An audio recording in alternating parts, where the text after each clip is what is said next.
big difference between economists and other social scientists is we don't think it's wrong to make money. Okay, it's perfectly fine to make money, and it's often a sign that you're providing value. But it certainly is not the ultimate goal, which should be to figure out how to use our limited time on this planet to do as much good as we possibly can.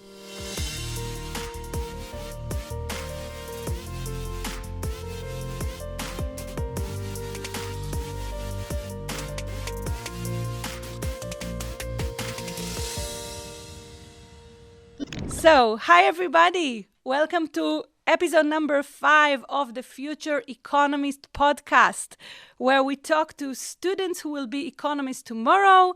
We talk to alumnus who are now already in very fascinating jobs in amazing companies around the world.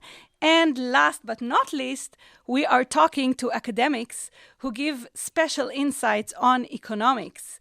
This podcast is supported by the Reichman University. But now let's get started. On today's episode, I'm happy to welcome Professor Edward Glaeser, who is a professor of economics at Harvard University. Welcome to our podcast, Ed. Nice to have you. Thank you so much for having me on. It's great to be here. Oh, fantastic. So I guess I will start with asking you, as you know, this is a podcast about education and economics and education of economics in particular. And we'll start with, why won't you tell us a little bit about yourself? Who are you? How you became an economist? Where did you study and all these things? How did you choose this profession? I grew up in New York City, and I went to Princeton University as an undergraduate, where I sort of fell into economics, as many undergraduates do, because I thought I might want to work on Wall Street or do some other occupation that would enable me to afford a decent lifestyle. Then somewhere in my third year of university, I started being really excited about economics as a tool of scholarship, as a tool for understanding the outside world. And gradually, as I started working on my own independent research papers, I started thinking, well, why not go on with this? Why not go and get a PhD in economics? And that decision was helped by the crash of 1987, where Wall Street jobs suddenly disappeared, and taking a few years off to study economics at the University of Chicago seemed like a relatively good way to spend some time. At that point in time, I had no idea whether or not I wanted to become an academic economist or go to work for industry or go to work for the government. I will say, within 1 week at the University of Chicago, I just had fallen so in love with the idea of economics as a tool for making sense of the world, for the idea that instead of just passive recipients of past economic models, we would become creators of economic models. And so after 4 years in graduate school, I've spent the last 30 years of my life teaching at Harvard. And I am now the chair of the economics department here. And it is an incredible blessing to be able to teach young and excited students about economics and to try to get them as excited about economics as a field as I was when I sort of first really got turned on to it in the late 1980s. Well, I can tell you that I maybe even share with the audience, since you started with this magnificent explanation of leading the new generation in excitement of economics. It reminded me something that when I was your student, I used to come every week to show you my progress, and your first question was, what's new and exciting? Do you still use this question? I do. I think I'm still always looking to be excited by the work that my students are doing. And I often am still excited by the work that my students are doing. So I must tell you that I decided that this was actually such an illuminating way to look at economics, because if you're a student, many times you are, preoccupied with, being busy, whether, you're doing the right work, whether your teacher would be pleased with what you're doing, whether you'll take the right grade or not, and whatever, and you're sort of not elevating yourself up to see the full picture. So I decided, I actually adopted it from you, and when I now advise, the third-year students who write their thesis, I actually think about you and I say, okay, what's new and exciting? So the legacy is continued. That's wonderful. Thank you. Just so you know, it just reminds me this exciting. Okay, but Ed, I must tell you that your field of scholarship is actually quite unique. I did not meet a lot of economists who are doing like all this urbanization economics. And I'm actually very curious if you can tell us a little bit about this field. First, what is it? I don't think a lot of people know, especially not here in Israel. And please tell us a little bit about this field. So urban economics is a growing field. It's existed for about 50 years. Since the work in the 1960s of people like Bill Alonso and John Kane and Ed Mills. It's a field that studies the location of economic activity and things that are associated with location, like prices. So, real estate is essentially a subfield of urban economics. Economic geography is closely allied to urban economics. And as scholars like, for example, Paul Krugman moved from trade into economic geography and into urban economics, there sort of was a flowering of research in this area. In terms of the things that I study, really, there's a very wide range of this. In my youth, I was sort of particularly interested in both the fundamental sources of what we call agglomeration economies, the fact that we become more productive when we are enmeshed in a maelstrom of economic activity. So just think about what you get when you go into a city like Tel Aviv, where it's just bustling, and there's talent all over the place, and there's opportunities all over the place. And that's really the sort of upside of cities, and sort of measuring that and quantifying what that does is one part of the field. But I've always been interested also in the dysfunctional aspects of cities. When I was younger, I worked particularly on race in the American city, on segregation in the American city, which again has come up as being an issue. I mean, it's shocking the extent to which American cities, at least, both do amazingly positive things for adults that come to them in terms of wage gains. And it's not just that people who come to cities immediately see their wages go up by 30%. It's that year by year, month by month, they experience faster wage growth, which is really probably best explained by the view that cities are forges of human capital, places where we get smart by being around other smart people. But just at the same time that cities are great for adults, they seem to be quite problematic for kids, especially kids with poorer and minority parents. And at least one explanation for this is that the very urban mixing, which is so robust for adults, breaks down for kids who live far more segregated lives. But urban economics is also about the sort of nuts and bolts of urban life. It's about transportation options. It's about buses and subways in the developing world, where cities are providing pathways out of poverty into prosperity for billions. You particularly see the shortcomings of dealing with urban density from a place of poverty.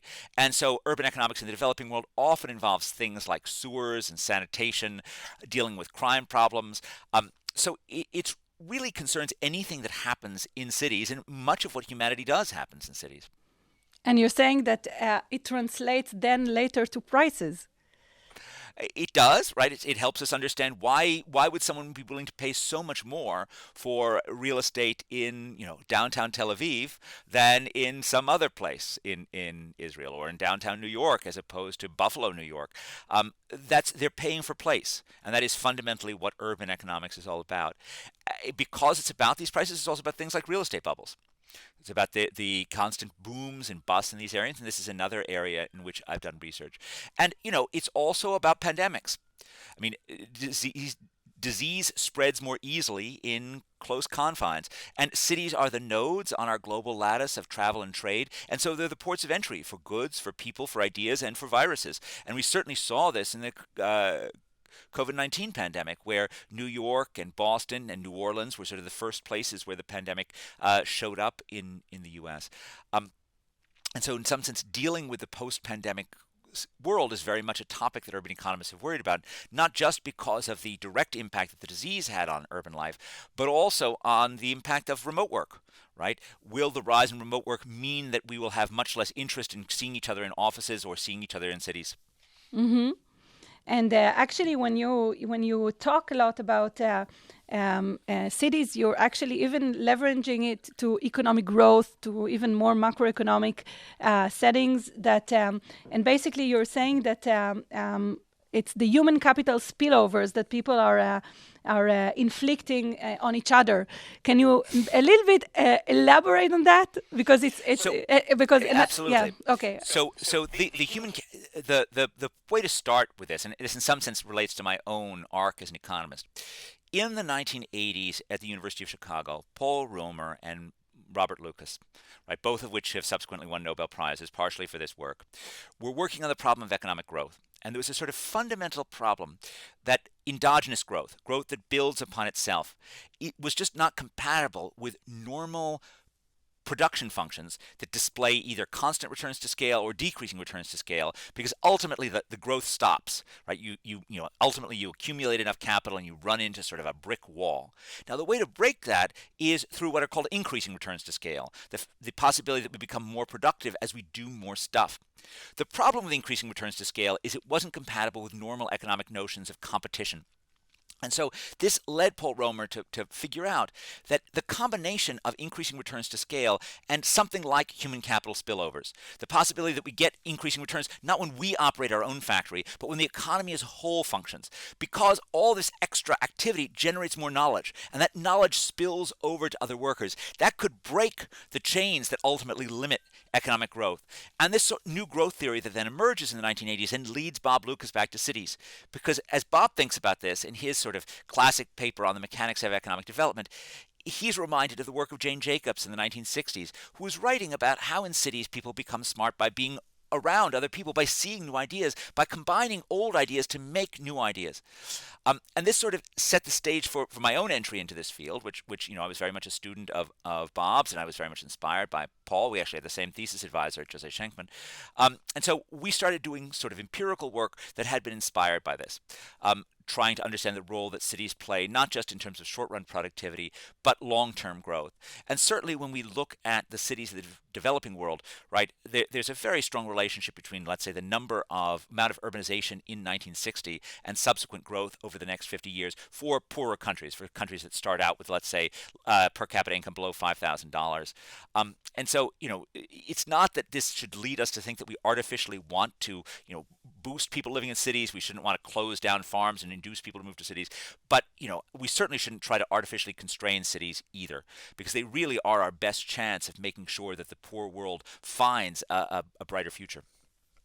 That's fascinating because many times when we think about cities in the poor world, we think about, the other parts you described, like segregation and, the poverty and all these things.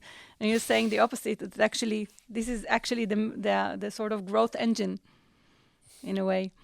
And I must tell you that I actually read a really recent paper of yours that you've been studying the level of isolation and integration of young people versus adults. And you mentioned that earlier. So you found very interesting findings about, what the city does for kids versus adults. And I think it was also quite recent. So can you tell us a little bit about that and what you think about it? So this paper is very much inspired by the facts that came out of Raj Chetty's work on the Opportunity Atlas, which Raj's work tracks a generation of Americans born around 1980, and then uses tax records to actually look how rich they end up as being adults. And so his work shows that if you live in a denser neighborhood, you end up being lower on the adult income distribution. If you grow up in a neighborhood that's close to the city center, you end up doing worse on the adult income distribution. There's a really sharp break just at the edge of big city school districts in the U.S., where if you grow up right outside the big city school district, you end up doing a lot better in terms of income, and you're much less likely to be in jail or prison as an adult than if you grow up right inside the big city school district. So we thought we wanted to investigate this possibility of urban isolation is leading to this. And I very much had in back of my mind sort of a parent and a child living in a high poverty neighborhood in the U.S. And maybe this is also relevant for Israel as well. But I thought about the adult who came to work in a downtown office, or heck, maybe even working in food services at Harvard, right? That adult would, take a train, but then their whole day was spread working with people who had money, who had education, and who they could, work with, who they could provide good things for, but could also benefit from this. By contrast, the same child wakes up and goes to a segregated school and plays with kids in the neighborhood and lives a life that is no more integrated than if they were living in some rural village. Well, that was my hypothesis, and we start about trying to look at this with data. The problem is that while we have, and this is very much following the work on experience segregation of Susan Athey, Matt Jenskow, and their co-authors, we have reasonable data right now on how cell phone users spend their days. We can watch where they move in the city. What we don't have is a great way of differentiating kids from adults, or knowing exactly what, who kids are, especially since most of the data on cell phone usage tries to eliminate data on anyone under the age of 16 for privacy reasons, for understandable privacy reasons, which I'm sure as a parent you kind of agree with that, as I do as well. Um, the But for 16 and over, we have people who spend the majority of their day in a school, right? So we know where the schools are. We're able to look at this. Now, it should be clear that this is going to be imperfect. So this will have 16-year-olds, 17-year-olds, 18-year-olds who are in, and I should say this is just high schools. This isn't colleges. These are just high school students. So they will have 16, 17, 18-year-olds who are in high school, but it'll also have the teachers, the janitors, the administrators. So it's going to be a very mixed group, and consequently our results are going to be really muted relative to what we think the overall pattern will be. Still, it really still came out. The adults were significantly more mixed than the kids. The kids lived more isolated lives, particularly when the kids lived in higher density areas. And you see a real divergence in the connection between density and mixing for the adults and the kids. When the adults who lived in the most dense areas of the U.S., those adults were more likely to leave their apartments. After all, they were probably living in pretty small apartments. They spent less time at home. Kids, it was the opposite. Kids were less likely to leave their apartments. The kids were less likely to travel away from the home. They were more likely to play with other kids who were just in the neighborhood, and they were less likely to spend time at school, whereas the adults spent more of their time at work. And so this at least hints at the role that cities are just doing different things for children and for adults, and that that can at least possibly explain what we have to change, possibly point to what we have to change if we're going to make sure that cities are places of opportunity for all. So basically trying to make more diverse community for the kids then. That's right. In a way, to sort of like mix the different, socioeconomic groups, I guess. Right. It's very difficult, though. I mean, the track record of social engineering is not very good, and it's very hard as to give government policy on this. In general, in the U.S. at least, our primary mechanism for improving upward mobility for kids runs through schools. And we have certainly done things that have been attempts to integrate schools over the past 50 years. It's not clear that they're broadly successful because in the U.S. we had a policy which said that we have to integrate all the school districts, but not the regions. So this meant that if you lived in the city of Boston, the kids were representative of the city as a whole. We couldn't have these neighborhood schools that had existed prior to 1970. But if you move outside, if you move to Brookline, if you move to Newton, if you move to an independent city right outside the big city's gates, right, then you could, there was no need to integrate with the rest of the city. And what this helped fuel was a massive exodus of richer, whiter parents from big cities, and that sort of artificially exacerbated the isolation of city schools. I think the most realistic thing we can do is often around things like vocational training, which can wrap around existing school and actually try to create sort of really tangible skills for kids who grow up in high poverty areas. I guess this whole point of isolation, it actually touched me because of pandemic, actually, I actually noticed, I think that when I saw this paper you wrote, I thought actually it was about the pandemic. And then later I saw that obviously like any paper, it takes years to write and to collect data. So it was pre-pandemic time. But I guess I would also think about, now when you are so, involved in thinking about isolation and so on, what are your thoughts regarding the implication of education and human capital spillovers at era of isolation? Because now we've been in the last 2-3 years quite isolated. And on one hand, based on everything you said, it must have a very bad influence. On the other hand, we do have all these new remote education tools. So that sort of maybe offset it. So I'm actually curious to think what you think about that. So this is a big question overall. It's a big question for the future of cities, right? To what extent can, electronic interactions be a substitute for face-to-face interactions? This is not a new question. I mean, this was something that, I've written about for over 25 years.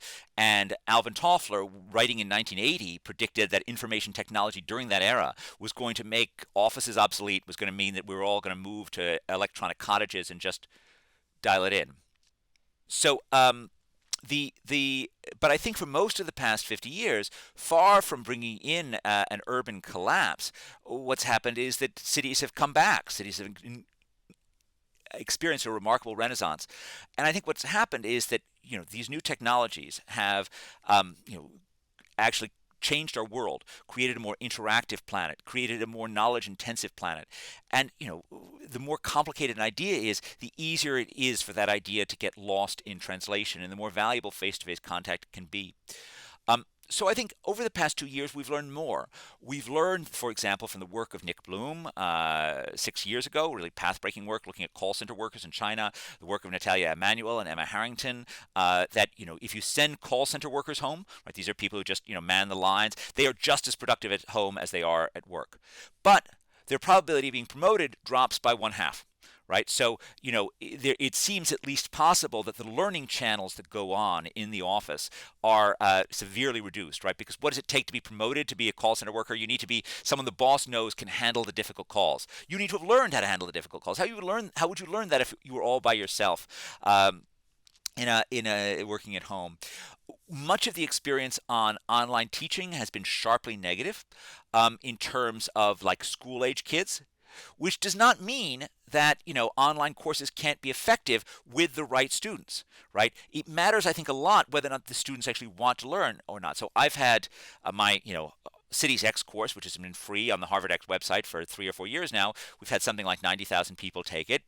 People have said they enjoyed it. It's not the same thing as coming to a Harvard classroom and actually, being part of the maelstrom, but it is still a kind of special thing to be able to learn long distances. So I think some form of hybrid virtual connection is likely to be here, but for many of the most intense, forming new relationships, communicating difficult ideas, face-to-face contact is really hard to beat. And so I think the future is likely to be hybrid. So we'll have both. Yeah, I mean, it seems to me that this is it. The one thing I personally felt the same, that, we could succeed to do stuff over Zoom, but it was so much more fun to do it in class. Absolutely. The other thing that's worthwhile emphasizing is that Zoom was a very, rich person's thing in the U.S. So if you look at who was working remotely at May 2020, which was the height of the teleworking, 68.9% of Americans with advanced degrees were working remotely. Only 5% of Americans who were high school dropouts were working remotely. Only 15% of Americans who only had a high school degree were working remotely. And that divergence has kept up and in some senses even increased.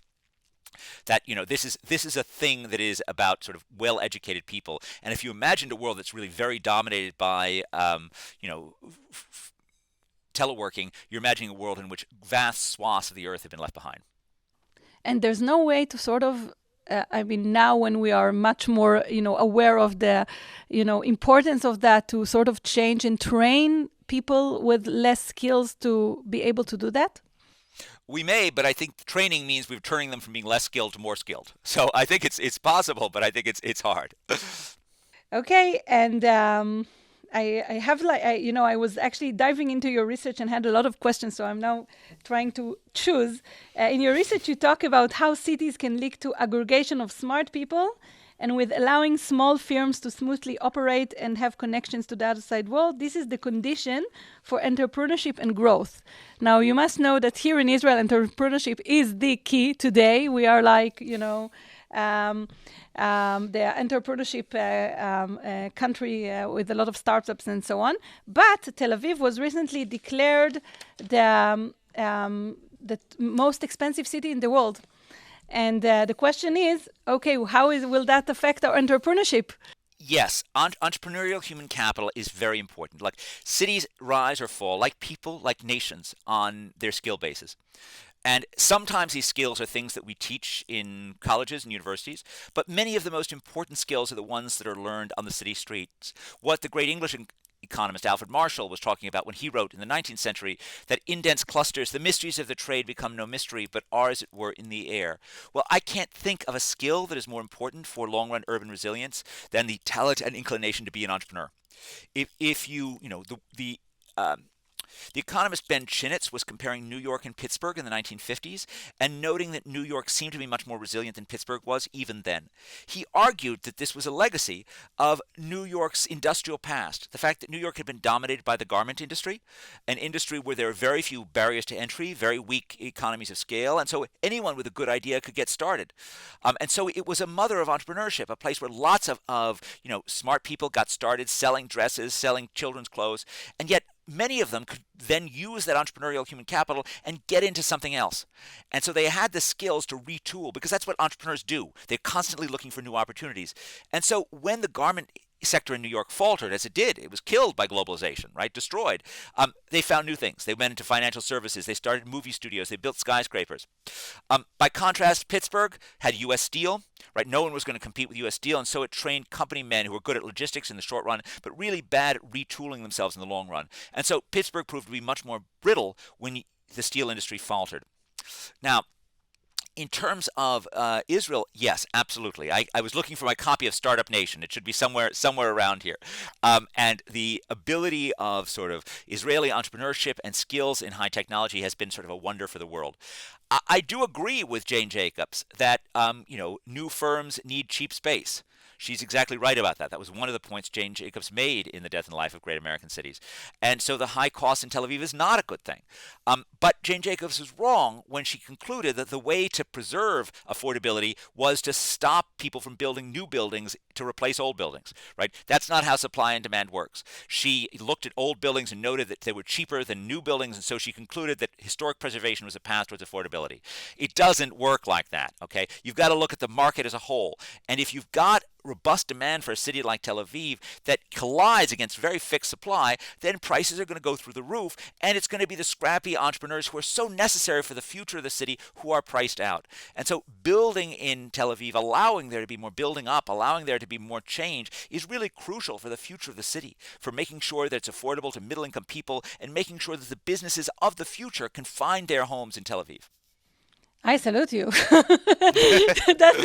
That's exactly, what we always say. We have like no supply and we have so much demand. And by the way, today, because of the unicorns and all the money that came in, actually, just affected the prices by the entrepreneurs themselves, because they got all this money. So you have like really young people go and buy like 3 apartments just because they have no place to put the money, So that's one of the, problems here. But I think the supply issue is really a key here. Great. So before we finish, because you're the chair of Harvard Economics Department now, it means you're leading the economic education of the world, I guess. Yeah, right. I am a minor level middle manager is probably the right way to see this. No, I'm saying no, but you are, you do have effect on what people study in economics, both, I guess, probably in all levels. And I'm really curious about this specific question. What do you think about the future of economics education? Because, on one hand, we teach all these old models that I strongly believe are valid, like supply and demand and Keynesian model that now just revived with, pandemic and all these classical models. And at the same time, there's so much progress. So how do we, balance it? So I think much of the sort of most exciting things that have been happening in economics have been in the space of sort of big data.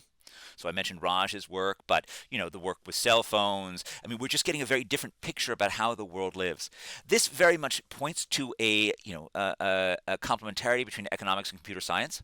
And so I think one of the big things going forward is you should expect to see much more that sort of links economics, statistics, and computer science in sort of a unified whole with a particular focus on big data. That being said, there will continue to be robust demand for economics as a policy making tool. And big data helps in that, but often our old models, as you call them, are the most reliable things out there. And we can't drop the wisdom of centuries just because we have a cool new tool for looking at how people move around. So I think it's really going to involve a combination of those two things.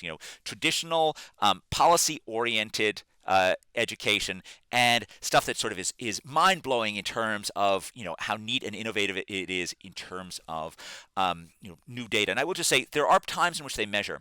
So a project that you have not read about mine yet, but hopefully we'll be out with it soon, involves using Uber data to measure road roughness. So what we have is for millions and millions and millions of Uber drives in the US, we have vertical acceleration, how bumpy the ride is. Okay, so that enables us to measure how bad the roads are in basically throughout American cities, which can be helpful for thinking about where the new infrastructure plan puts new road repaving, because you can target it to some areas that particularly need it. And we learn facts like there's a significant gap in Cook County, say, which includes Chicago, between the roads that are in white neighborhoods and the roads that are in African American neighborhoods. So there's a large quality gap that favors white drivers over African American drivers, and that only comes about from the new data, from the big data. And so there really are places where we can look for synergies between the new world of sort of big data, computer science, and the old world of traditional policymaking. Wow, and also, mending social problems by, as we go along, I would say. Absolutely. Absolutely. And I'm going to ask you a question I was recently asked on this podcast that sort of I thought it's a very deep one. What do you think when you are, when you're talking about, not only the models and all these, technicalities, but what do you really wish, when you train an economist, what would be, the ultimate goal in terms of, his, I don't know, or hers, professionalism, what do we want our economists to be? Oh, but you can't possibly give one answer to that. We want our economists to figure out their best way of serving the world and making it a better place, which for some economists means that, you're going to sit in your office and write models that are going to inform the Federal Reserve Board. And some economists are going to become entrepreneurial educators who are going to figure out new ways to teach economics, let's say in Israel, for example. All of these are wonderful things that we look for in terms of our students. And there's really no one size fits all. It really has to be that economics is a way of, fulfilling your dreams and figuring out how to use your unique talents to do as much as you can to make the world a better place. That's, I'm so happy to hear you sort of articulate it, because not a lot of people think that this is what economists want to do. A lot of people think that economists want to make money. So it's actually, and being an economist, I know this is wrong. I know that the view of economists is much wider in terms of society and so on. So I'm very happy that you had this articulation. The big difference between economists and other social scientists is we don't think it's wrong to make money. Okay, it's perfectly fine to make money, and it's often a sign that you're providing value. But it certainly is not the ultimate goal, which should be to figure out how to use our limited time on this planet to do as much good as we possibly can. Wow, this is so inspiring. And since it's so inspiring, I think I will stop here. I guess you can't go more than that. But I'm actually really, really happy, because this is one of the things I do try to do in this podcast, sort of like reveal to the world what do we economists do, because I find it very hard sometimes to fight with like common perceptions. So it's actually very exciting to sort of hear it in this way. And so I think I'm going to regretfully finish here because we don't have more time. And I want to thank you so much for this really, really insightful conversation of this episode today. And thank you so much for giving us your time. And I will finish with, my regular, call for our listeners. If you're a student and you like this conversation and you're interested in learning economics and maybe even in our degree in business administration and economics at Reichman University, make sure to check the link in the description below, and you'll find everything you need to know about this degree. And if you want to come to open days here in Herzliya, you're more than welcome to join. And make sure to subscribe to our podcast. You will hear more interesting episodes from students, from alumni, from faculty members, other lecturers and students. So make sure you subscribe. Thank you very, very much for listening today. And for everybody that's watching, thank you for watching. And I'll see you and hear you in the next episode. Have a great day.